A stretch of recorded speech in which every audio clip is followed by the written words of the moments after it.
Assalamualaikum warahmatullahi wabarakatuh. Dear bright people, welcome back to Dimas P. Muharram YouTube channel. Dimas is speaking here. Halo, apa kabar teman-teman? Semuanya semoga selalu sehat ya dan selalu mendapatkan masa depan yang cerah secara sinar mentari.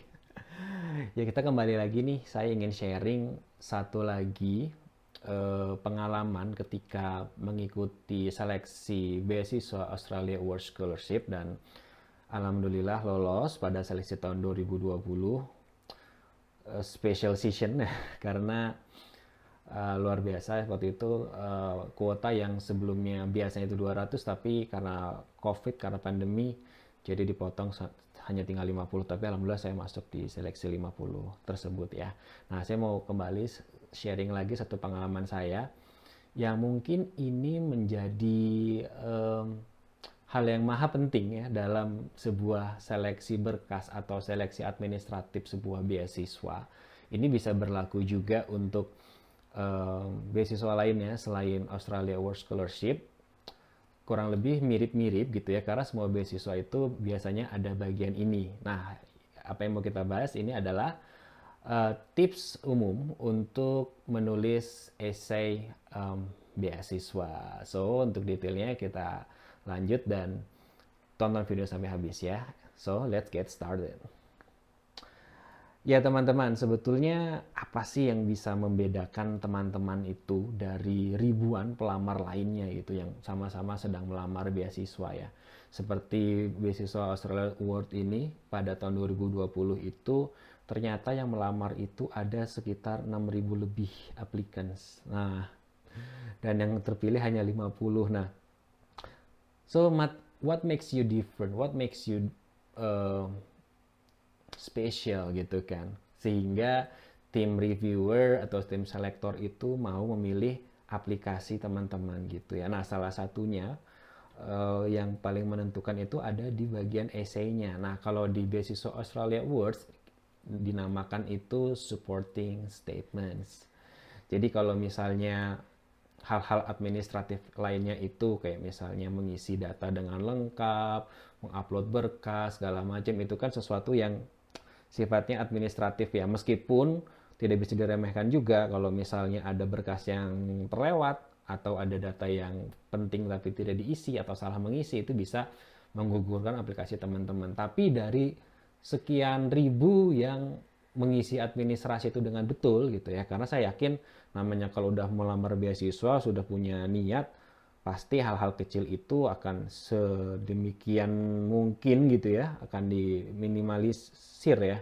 Nah, yang membedakan adalah di esainya teman-teman. So, sekarang saya mau bahas sedikit tips dari saya yang bisa membuat esai teman-teman itu stunning gitu ya.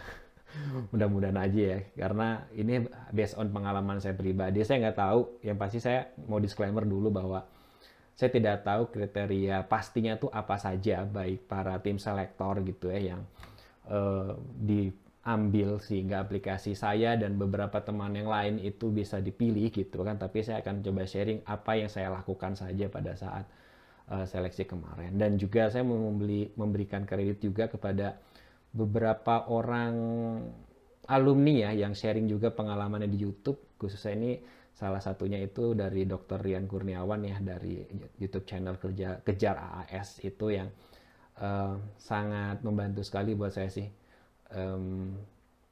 runut, jelas, dan mudah untuk dipahami tips-tips dari beliau itu.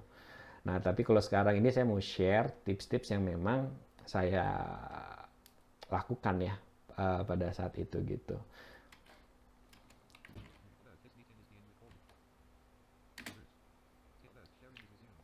Ya teman-teman, jadi dari sekian ribu itu apa sih yang akan membuat aplikasi teman-teman itu kira-kira terpilih? Nah, ini beberapa tips dari saya ya, sesuai pengalaman. Saya tidak menjamin bahwa tips ini akan works juga untuk aplikasi teman-teman, tapi at least ini pengalaman dari saya. Nah, yang pertama, be honest and relevant to yourself. Nah, jadi menariknya teman-teman ya, tapi saya yakin mungkin ini bisa applicable juga untuk beasiswa lain, misalnya LPDP atau yang lain ya. Jadi secara umum gitu ya, secara umum untuk supporting statements di beasiswa AAS, yang pertama itu yang paling enak itu adalah kita bisa jadi diri kita sendiri teman-teman ketika menulis esai. Jadi kita jujur, dan karena memang yang diharapkan adalah seperti itu gitu loh. Jadi tidak perlu melebih-lebihkan atau membuat-buat mereka-reka fakta gitu ya, tapi jujur saja pada diri teman-teman gitu. Contoh begini, sebetulnya kan tujuan dari beasiswa AS itu kan adalah untuk mengimprove SDM di negara-negara berkembang gitu, yang salah satunya itu Indonesia gitu. Dan misalnya salah satu menjadi target itu adalah teman-teman di sektor government, di sektor publik gitu. Nah, waktu itu saya bilang bahwa tujuan saya untuk melamar beasiswa ini bahwa saya posisinya sebagai researcher di kantor, sebagai CPNS baru di tahun 2018. Namun saya bilang bahwa saya masih sangat minim sekali pengalaman di bidang research atau di bidang scientific writing gitu ya. Jadi saya butuh untuk kuliah ini ambil jurusan Master of Education dan yang ada spesialisasinya itu di research. Jadi saya ingin punya pengalaman yang lebih banyak lagi di bidang research. Jadi sehingga saya bisa berkontribusi lebih optimal lagi gitu ya untuk di secara khususnya untuk kantor dan umumnya untuk national education gitu di Indonesia. Terus juga itu saya jadi jujur gitu ya bahwa kebutuhan kita apa, tidak perlu malu gitu kalau misalnya memang kita ikut beasiswa ini karena memang kita butuh ini dan kita masih merasa kurang, disebutin aja nggak apa-apa gitu, karena memang tujuan beasiswa adalah untuk improve human resources, untuk mengimprove SDM dari negara yang menjadi target dari beasiswa AS ini teman-teman. Jadi be honest ya. Nah, selain be honest juga harus relevant to yourself gitu. Jadi apa yang teman-teman tulis itu upayakan harus punya relevansi dengan teman-teman. Jadi misalnya contoh gini ya. Misalnya teman-teman saat ini bekerja di, kayak misalnya saya bekerja di Kementerian Pendidikan gitu ya, dan di satker saya itu atau unit kerja saya itu di bidang assessment atau penilaian.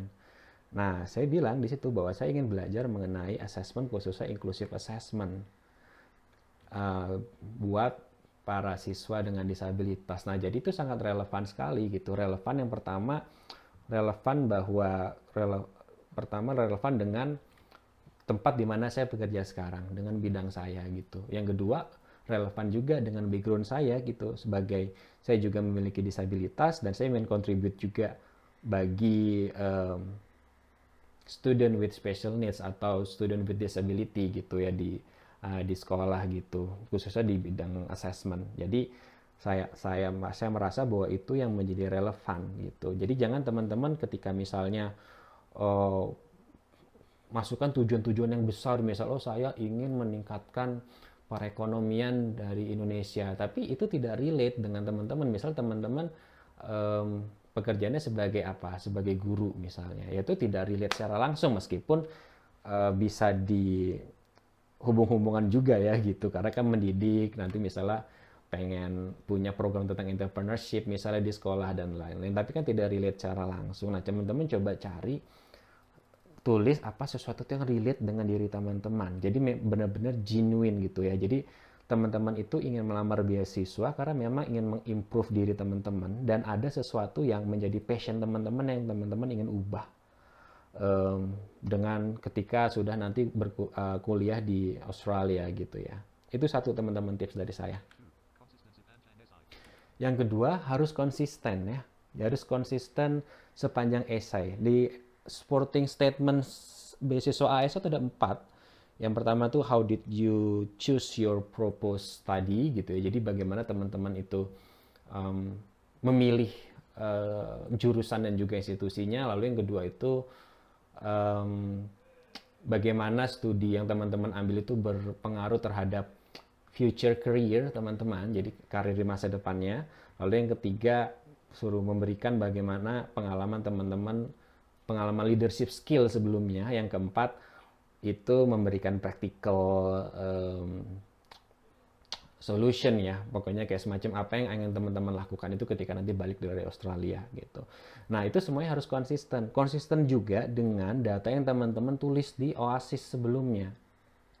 Jadi misalnya contoh, saya lupa di part berapa itu kan ditanyakan apakah teman-teman ketika selesai kuliah nanti dari Australia akan kembali ke tempat kerjanya atau tidak. Misalnya seperti itu ya.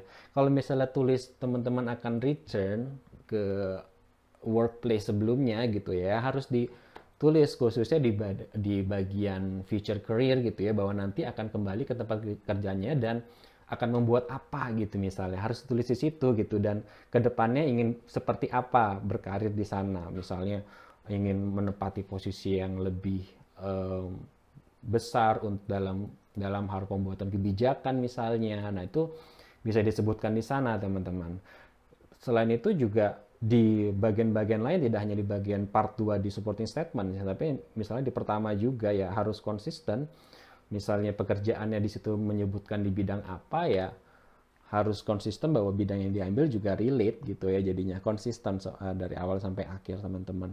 Jadi jangan sampai ada sesuatu yang kontradiktif satu dengan yang lainnya. Oke, lalu yang ketiga, selalu temukan benang merah. Benang merah ini apa sih?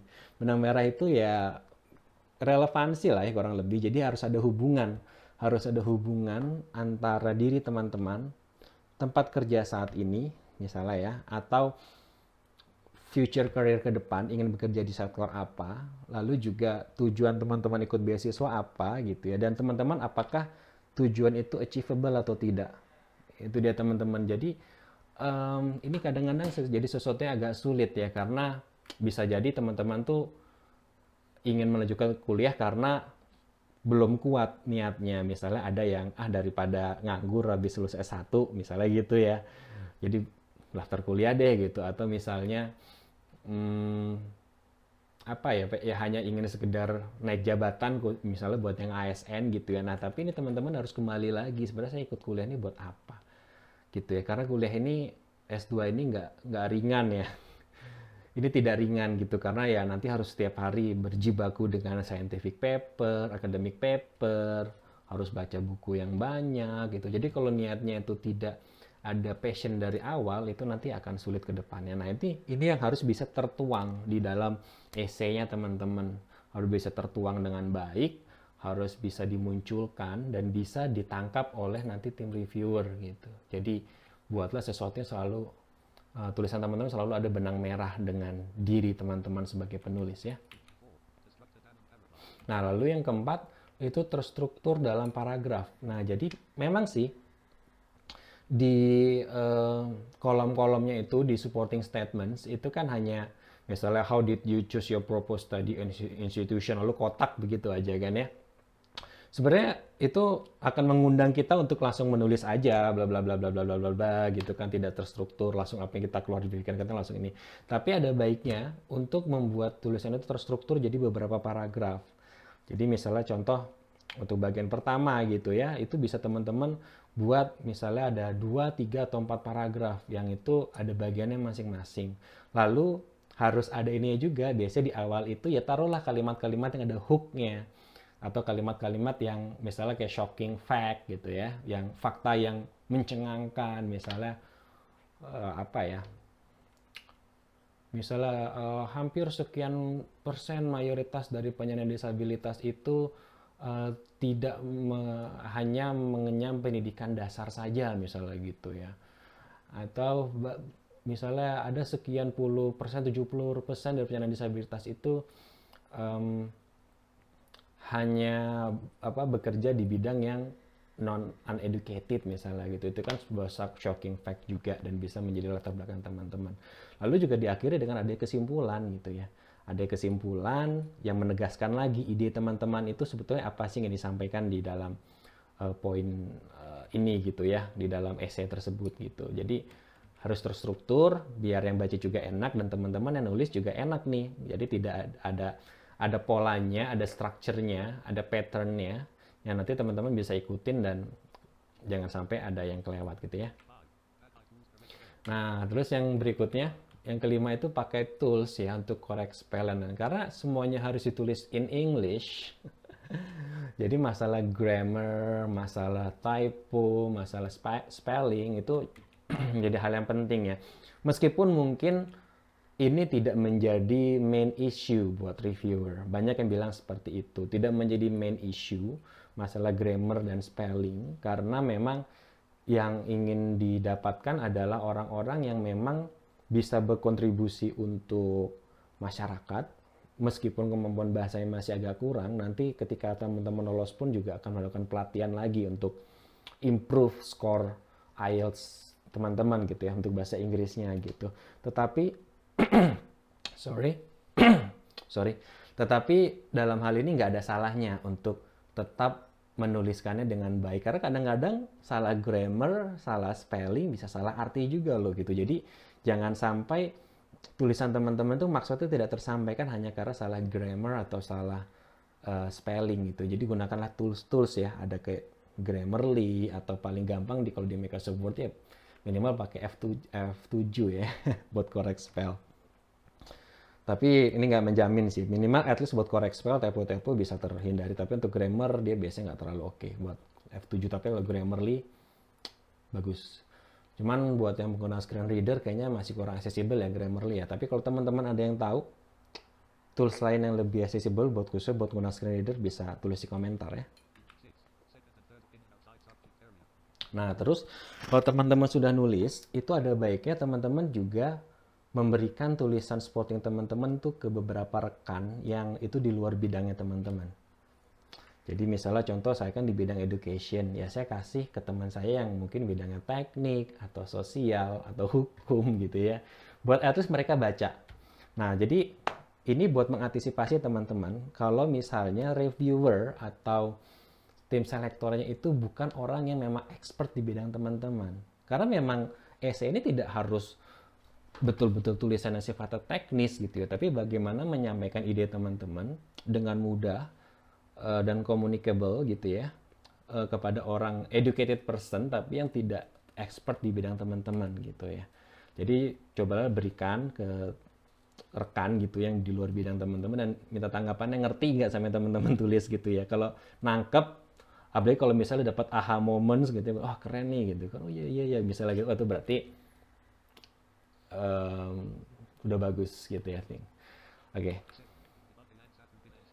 Nah terus yang lainnya selain dibaca yang beda bidang atau di luar keilmuan kita, itu ada baiknya untuk minta review juga oleh, kalau misalnya atasan punya waktu, ke atasan paling bagus gitu ya, atau at least ke teman rekan kerja. Nah saya waktu itu juga minta ke pimpinan juga, lalu saya juga minta juga ke rekan kerja senior yang juga kebetulan juga alumni Australia Awards juga. Nah ada baiknya juga lebih bagus kalau di alumni Australia Awards ya.